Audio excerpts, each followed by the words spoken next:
Hola, yo soy Yvonne y esto es Bienestar en Mente. En el video de presentación explicaba que esta serie la dedicaré a cómo tener discusiones más efectivas. Esta parte me parece fundamental porque es una de las estrategias sociales más complicadas. Sin embargo, también es una de las más útiles. Como ya anticipaba, existen tres momentos importantes cuando a nosotros hablamos de discusiones. El antes, durante y después. Hoy hablaremos del antes, de cómo planear mejores discusiones. Y en este sentido, tenemos tres cosas básicas. Elige tus batallas, elige el tiempo y lugar adecuados y planea tus discusiones. Profundicemos un poco en cada una de ellas. Primero hablemos de elegir nuestras batallas.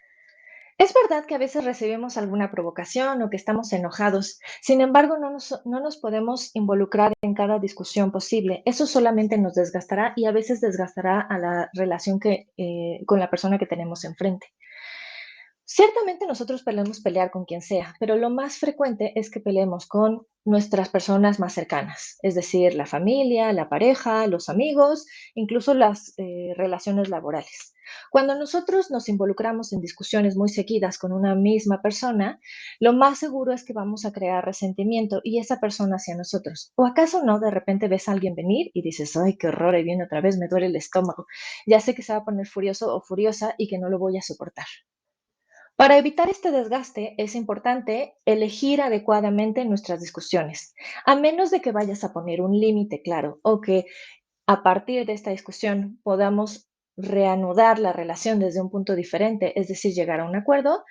Quizás lo más sano sería encontrar otra manera de canalizar tu enojo, salir a caminar, hablar de esta situación con otra persona, hacer alguna técnica de relajación, ponerte a hacer algún ejercicio, algo más que te permita lidiar con tu enojo en vez de discutir con esta persona. Así que recuérdalo, solamente puedes involucrarte en una discusión si esto te ayudará a poner un límite o a llegar a algún acuerdo que modifique su relación para mejorarla. El siguiente punto importante, aunque pareciera muy básico, es elegir el tiempo y lugar adecuados. Cuando estás cansado, cuando estás hambriento, cuando estás apresurado o cuando estás adolorido, te vuelves muchísimo más irritable. Si tú empiezas a discutir en esta situación o en este estado, lo más seguro es que vas a ser mucho menos flexible y vas a terminar peleando en vez de llegar a un acuerdo. Asegúrate de no estar en estas condiciones y trata de que en la medida de lo posible la persona con la que estás hablando tampoco se encuentre así. El otro punto es un lugar público o un lugar privado. Sé honesto contigo mismo. Cuando alguien comienza a discutir contigo y tú te sientes criticado en público, ¿qué tanto te sientes propenso a ceder o a aceptar tus errores o a llegar a algún acuerdo? Pues no mucho, ¿verdad? Ok, pues esto no solo te pasa a ti, sino que le pasa a la persona con la que estás hablando. Así que, en la medida de lo posible, intenta buscar algo de privacidad para discutir con alguien. A menos claro de que estés considerando de que la otra persona tiene un antecedente de conducta violenta y entonces podría agredirte. Solo en esos casos sería bueno buscar un lugar público. De lo contrario, busca un espacio reservado. Y ya sé que me vas a decir que no siempre se puede elegir un tiempo y un lugar adecuados. Y eso es verdad. A veces la otra persona tiene ganas de iniciar una discusión.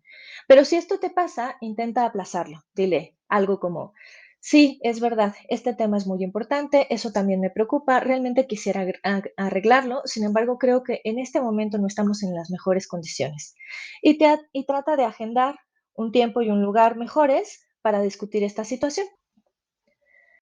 El último punto es planear lo que vamos a decir.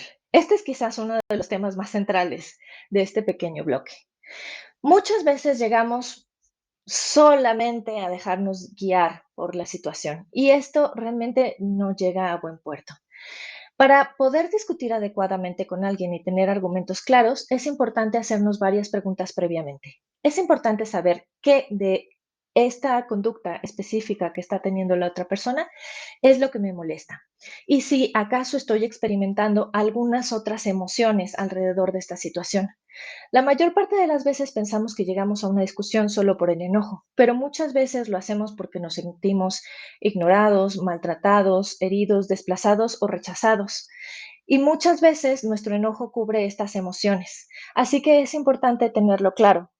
El otro punto importante es saber qué es lo que yo estoy pensando de esta situación, de qué manera interpreto la conducta del otro, qué es lo que creo que está buscando. Hay algunas ideas que prototípicamente nos hacen sentir muchísimo más enojados, que son, esta persona hace tal o cual solo para fastidiarme, él o ella no deberían o tendrían que comportarse de esta manera, eso es inapropiado. O la idea de que si yo no hago algo ahora para detenerlo, entonces va a agarrarme de bajada y entonces tiendo a reaccionar con muchísimo más enojo. En este mismo sentido, pensar que tal o cual cosa es injusta me hace sentir mucho más enojo. Si tú tienes estas ideas en la cabeza, seguramente estás percibiendo esta situación mucho más intensa de lo que es y vas a tender a ser mucho menos cooperativo. Aunque andaremos en esto mucho más en el siguiente video, estas primeras preguntas nos ayudarán a formular la queja básica, que es un poco las últimas veces cuando tú has hecho tal o cual cosa, yo me he sentido de esta manera porque lo percibo así. Y esto, si te das cuenta, es muchísimo más razonable y le da pie al otro a poder explicarnos un poco su comportamiento. Quizás esto solo es un malentendido. Los últimos puntos de esta parte es saber cómo has contribuido a este problema si es que ha sido así. Esta parte puede ser verdaderamente difícil. A todos nos duele reconocer que hemos tenido errores y para todos es muy difícil disculparnos. Sin embargo, es importante darnos cuenta que cuando nosotros eh, aceptamos parte de nuestra contribución en este error, eso hace que la otra persona se sienta escuchada y comprendida y que baje la posición defensiva que generalmente tiene. Entonces, por eso es importante saber si he contribuido y cómo y poder planear una disculpa adecuada. De esto hablaremos mucho más en el próximo video. El siguiente punto es entender de esta situación qué es lo que yo preferiría que pasara o cómo sugeriría que se arreglara este problema. Cuando yo solamente llego con una queja, lo más seguro es que la persona se ponga a la defensiva y no resolvamos nada. Sin embargo, si yo explico tranquila y calmadamente lo que me pasa y después le expongo alguna manera de solucionarlo, la otra persona puede tener mucho más propensión a arreglarlo. Por eso es importante tener claro este último punto. Finalmente, también cuando ya conocemos al otro, que como decía es el asunto más común, es importante pensar en cómo podría contestarme, qué cosas podría decir, cuál sería su reacción emocional. Y entonces podemos planear con mucha más facilidad una respuesta que nos permita llegar a un mejor término. Bien, la siguiente ocasión hablaremos un poco más acerca de cómo plantear una queja cuando la otra persona se encuentra mucho más calmada.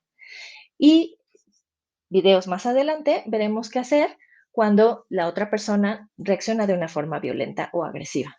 Espero que estos pequeños tips te hayan servido para aprender a planear mejor tus discusiones. Hasta la próxima.